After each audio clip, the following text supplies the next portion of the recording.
Hi అండి, అందరూ ఎలా ఉన్నారు? Welcome to Jyothika cooking and vlogs. ఇదైతే చికెన్ వింగ్స్ రెసిపీ అనమాట.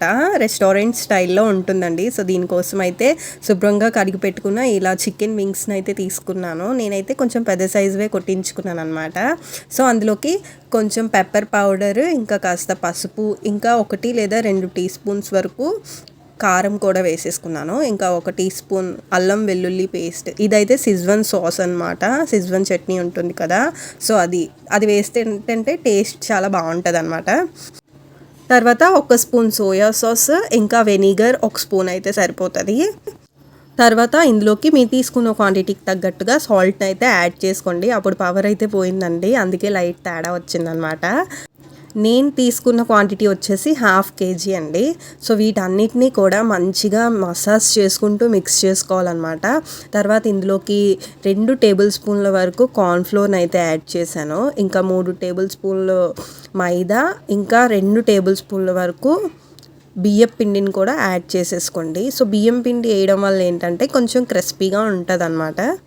వీటన్నిటినీ వేసి మొత్తం కూడా మిక్స్ అయినట్టుగా మిక్స్ చేసేసుకోండి. అవసరమైతే కొంచెం వాటర్ని కూడా యాడ్ చేసేసుకోండి. ఇలా వేసుకున్న తర్వాత దీన్ని అయితే నేను మార్నింగ్ కలిపి ఈవినింగ్ వరకు ఉంచేసాను అనమాట. తర్వాత ఆయిల్ని డీప్ ఫ్రై కోసం తీసుకోండి. సో ఆయిల్ కొంచెం వేడైన తర్వాత నెమ్మదిగా ఒక్కొక్కటి వేసుకుంటూ ఉండండి. కంగారు పడి హై ఫ్లేమ్లో పెట్టేసి వేపేసారనుకోండి, అది బయట కలర్ వస్తుంది కానీ లోపల వరకు కూడా కుక్ అవ్వదు అనమాట. సో మీడియం టు లో ఫ్లేమ్లో పెట్టుకుంటూ ఫ్రై చేసుకుంటూ ఉండండి. సో ఇలా 2 పక్కల కూడా టర్న్ చేసేసుకొని మొత్తం ఇలా చూస్తున్నారు కదా, గోల్డెన్ రెడ్ షేడ్ అయితే వచ్చేసింది మనకి. సో ఇలా వచ్చే వరకు కూడా మొత్తం అన్నీ ఫ్రై చేసేసుకోండి. ఇలా అన్నీ ఫ్రై అయిపోయిన తర్వాత ఒక ప్లేట్లోకి అయితే తీసేయండి. ఇలా గోల్డెన్ షేడ్ వచ్చే వరకు కూడా ఫ్రై చేసేయండి. తర్వాత వీటికి సాసెస్ చేయడం కోసం ఒక ప్యాన్ తీసుకొని అందులోకి వెల్లుల్లి చిన్న ముక్కలుగా కట్ చేసుకొని వేసుకోండి.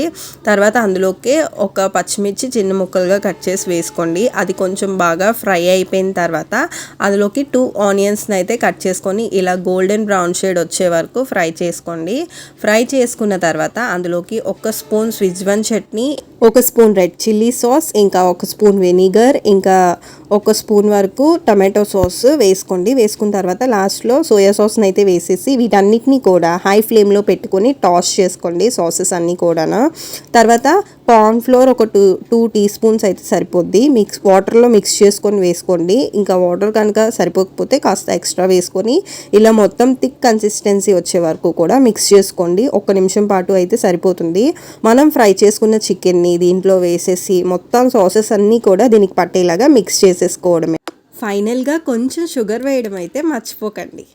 ఇలాంటి రెసిపీస్ని రెస్టారెంట్ కంటే కూడా ఇంట్లో చేసుకుంటే చక్కగా కడుపు నిండా ఇంటిల్లిపాది తినొచ్చు అనమాట. సో ఇంకెందుకు లేట్, ఈ వీకెండ్లో స్పెషల్గా మీ ఇంట్లో ఈ డిష్ని ట్రై చేసి ఎలా వచ్చిందో నాకు కామెంట్స్లో చెప్పేయండి.